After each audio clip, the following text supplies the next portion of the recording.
नमस्कार।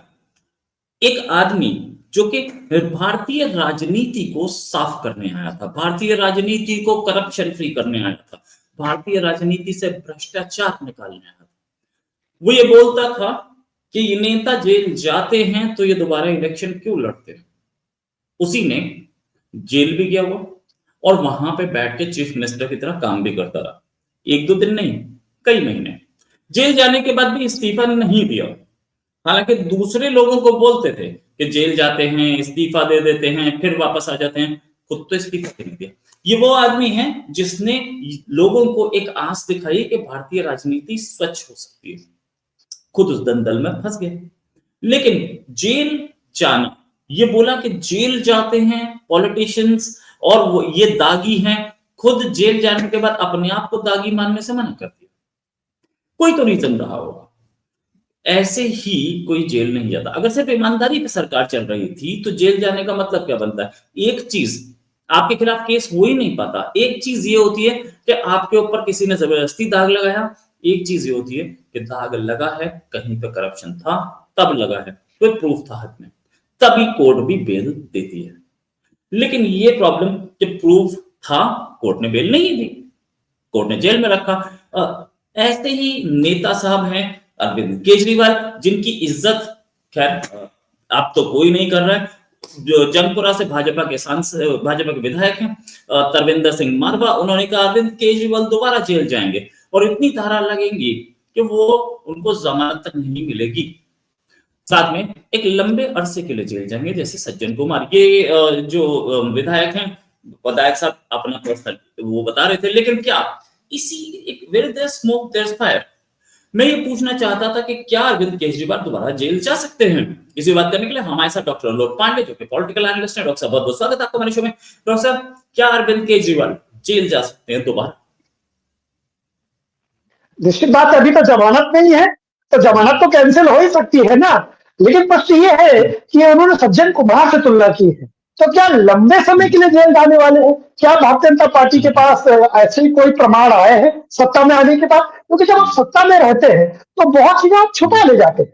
अरविंद केजरीवाल जैसे ही चुनाव हार रहे थे, आपको भी सारी जानकारी होगी, आपके पास जरूर होगी कि भारतीय जनता पार्टी ने तुरंत एक आदेश दिया था कि सचिवालय से कोई भी हार्ड डिस्क बाहर नहीं जाएगी, कोई भी ऐसा सामान हो सचिवालय से लेके नहीं जाएगी। सरकार जीतने के तुरंत ये आदेश आ गया था गवर्नर की तरफ से, सरकार की तरफ से, क्योंकि सरकार ने और तक नहीं लिया था। क्योंकि भारतीय जनता पार्टी को लगता है कि 12 साल से सत्ता में है, उनके ऐसे समर्थक ब्यूरोक्रेट भी हो सकते हैं, अधिकारी भी हो सकते हैं, जो वो चीजें हार्ड डिस्क वगैरह जो प्रमाण है वो गायब कर सकते हैं। तो भारतीय जनता पार्टी का जो ऑब्जेक्टिव था वो यही था कि अरविंद केजरीवाल की अगर कोई कुकर्म है, अगर कोई गड़बड़ी है, जो कि है, समय के साथ वो सिद्ध होगी, वो पकड़ी जाए, उसमें देर ना हो। जितना मैं दिल्ली की राजनीति को समझ पा रहा हूँ, दिल्ली बीजेपी की राजनीति को समझ पा रहा हूँ, उसमें भारतीय जनता पार्टी दो तरीके से काम करेगी। एक तरीका, पहला, वैसे मुझे लगता है ये दूसरा होना चाहिए। पहला तरीका है अरविंद केजरीवाल को एक्सपोज करना, आम आदमी पार्टी के उन पैरामीटर्स को जो उसने पूरे नहीं किए उनको जनता के सामने रखना, और दूसरा दिल्ली का डेवलपमेंट करना। मैं हमेशा पहले दिन से कह रहा हूं कि भारतीय जनता पार्टी 1977 की गलती न करे। 1977 में जब उसके पहले इंदिरा गांधी ने आपातकाल लगाया और 1977 में 3-4 दलों ने मिलकर के जनता पार्टी बनाई और उसके बाद कांग्रेस को हराया, इंदिरा गांधी को हराया, और उसके बाद वो जोश में आकर के इंदिरा गांधी के खिलाफ जरूरत से ज्यादा जांच करने लगे और सरकार का ऑब्जेक्टिव कल ये रह गया, ऐसा दिखा कि सिर्फ इंदिरा गांधी को प्रताड़ित करने के लिए ही वो काम कर रहे। मैं बार बार भारतीय जनता पार्टी को चेताता रहता हूं कि ऐसा काम न करे। पहला ऑब्जेक्टिव है दिल्ली जो परेशान है, गंगा यमुना की सफाई है, पॉल्यूशन है, इंफ्रास्ट्रक्चर है, अच्छी क्वालिटी की हवा है, हेल्थ है, एजुकेशन है, इस पे आप काम करें। आपका सारा फोकस इस पे होना चाहिए। और अरविंद केजरीवाल को लीगल उसमें छोड़ दीजिए, लीगल बैटल में आप ईडी है, सीबीआई है, और जो भी संस्थाएं हैं और न्यायालय है, इसके बीच में अगर आप अरविंद केजरीवाल को रखते हैं, बयानबाजियां कम करते हैं, तो निश्चित बात है अरविंद केजरीवाल पॉलिटिकल माइलेज भी नहीं ले पाएंगे। और अरविंद केजरीवाल जो जुडिशरी के सामने अगर आते हैं तो निश्चित बात है वो दंड के भागी बनेंगे, क्योंकि सर्वोच्च न्यायालय ने भी जो उनको बेल दी है, बेल की कंडीशन तो आप जानते हैं, मीडिया में है, तो सचिवालय नहीं जा सकते, कोई फाइल नहीं कर सकते, कोई मीटिंग नहीं कर सकते। तो न्यायालय ने कुछ तो सोचा होगा, कहीं तो कोई गड़बड़ी देखी होगी उन कागजातों में। एक बात और कहूंगा, फिर आप बात कंप्लीट हो जाएगी, कि जो इकोनॉमिक ऑफेंसेस है, इस पे बहुत ज्यादा आप फर्जी मुकदमे नहीं कर सकते, जैसा कि आम आदमी पार्टी आरोप लगाती है। इसमें ट्रेल होते, इकोनॉमिक ट्रेल्स होते हैं, और उसमें झूठ की संभावना नहीं होती। अगर अरविंद केजरीवाल ने गलती नहीं की तो बचेंगे, और गलती की है तो फंसेंगे। Right right.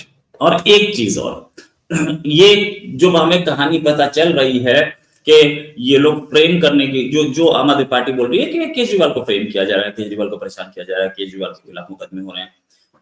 केजरीवाल टारगेट पे है या आम आदमी पार्टी टारगेट पे है? इन सब चीजों से बाहर आतिशी के खिलाफ कोई एक्शन नहीं लिया जा रहा। आतिशी भी तो उसी पार्टी की है, मिनिस्टर भी थी। क्या आतिशी को केजरीवाल का ऑल्टरनेटिव बना के दिखाया जा रहा है? मुझे लगता है कि आतिशी का वो डांस हमारे दर्शकों को याद होगा, जब वो विधायक बनके जीती थी, उसके बाद जो नाची थी, मतलब वो सब कुछ कह देता है कि यह है क्या। देखिए, आतिशी का जो मुख्यमंत्री बना के भी अरविंद केजरीवाल और आम आदमी पार्टी ने अपमान किया। क्या अपमान किया? कि वो टेम्परेरी मुख्यमंत्री। जब आप इस तरह से एक स्त्री का अपमान करते हैं, फिर उसके बाद स्वाति मालीवाल का आप जानते ही हैं, मुख्यमंत्री आवास में उनके साथ कैसे अभद्रता की गई। तो ये जो स्वाति मालीवाल वाला मैटर भी है और आतिशी का मैटर है, ये बहुत कुछ संकेत करता है अरविंद केजरीवाल के लिए। और भारतीय जनता पार्टी ये चाह रही है कि आम आदमी पार्टी खत्म ना हो, कमजोर रहे कम से कम, जिससे कि कांग्रेस को स्पेस मिले। भाई, दिल्ली में अगर आम आदमी पार्टी पूरी तरह से खत्म होती है, तो उसके बाद फिर कौन होगा जो बीजेपी विरोधी वोट जाएगा, वो कहां जाएगा?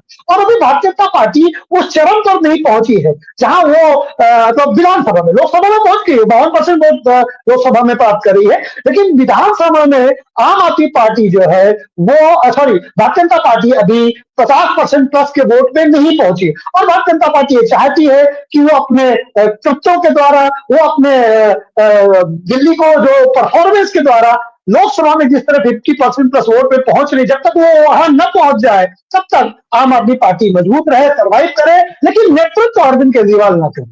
अरविंद केजरीवाल को पूरी तरह नष्ट करेगी। अरविंद केजरीवाल अगर पूरी नष्ट होते हैं, तो आम आदमी पार्टी अपने आप नष्ट हो जाएगी। इसके लिए दोषी अरविंद केजरीवाल स्वयं। अच्छा, केजरीवाल के खिलाफ जो साजिश हो रही है, केजरीवाल को हटा के आतिशी को पार्टी का चीफ बनाने की कोशिश, इसमें भाजपा का कितना सहयोग है? अब देखिए, मुझे तो हमेशा लगता है कि राजनीति में जो दिखता है वो नहीं होता, जो नहीं होता वो दिखता है। हम लोग वही सुनने की कोशिश करते हैं, चाहे उत्तर प्रदेश में चंद्रशेखर हो, चाहे दिल्ली में स्वाति मालीवाल ही क्यों ना हो, और चाहे आतिशी क्यों ना हो। ऐसे बहुत सारे नेता हैं जिन पर ये आरोप, जिनके ऊपर आरोप लगता है। एआईएम प्रमुख पर भी आरोप लगता है कि भारतीय जनता पार्टी ने ऐसे सपोर्टर दूसरी पार्टियों के अंदर भी रख रखे हैं, जो भारतीय जनता पार्टी को अप्रत्यक्ष रूप से कहीं ना कहीं उससे लाभ मिलता है। राजनीति में ये संभावना हमेशा बनी रहती है, लेकिन मुझे लगता है, मैं फिर कहूंगा, उनका डांस सब कुछ कहता है। डांस सब कुछ कहता है, सही बात है। आतिशी मारले ना, सॉरी, आतिशी सिंह नाम, पूरा नाम, क्योंकि हम अरसे से जर्नलिज्म में हैं, इसलिए उनका पुराना नाम ही कई बार बोलते हैं तो वो निकल जाता है मुंह से। आतिशी सिंह जो है, मैडम ने, एक बात तो है, मैडम के अंदर लीडरशिप क्वालिटी है। और मैडम की एक खूबी और, कि इनका मैंने आज तक कोई डिट्रैक्टर नहीं सुना, इनके खिलाफ बोलने वाला कोई नहीं सुना, सबको एक्सेप्टेबल है। इसे ही शायद राजनीति बोलते हैं। थैंक्स अ लॉट डॉक्टर लोक पांडे फॉर ज्वाइनिंग। जल्दी एक डिस्कशन और करेंगे, अभी के लिए नमस्कार, धन्यवाद, जय हिंद।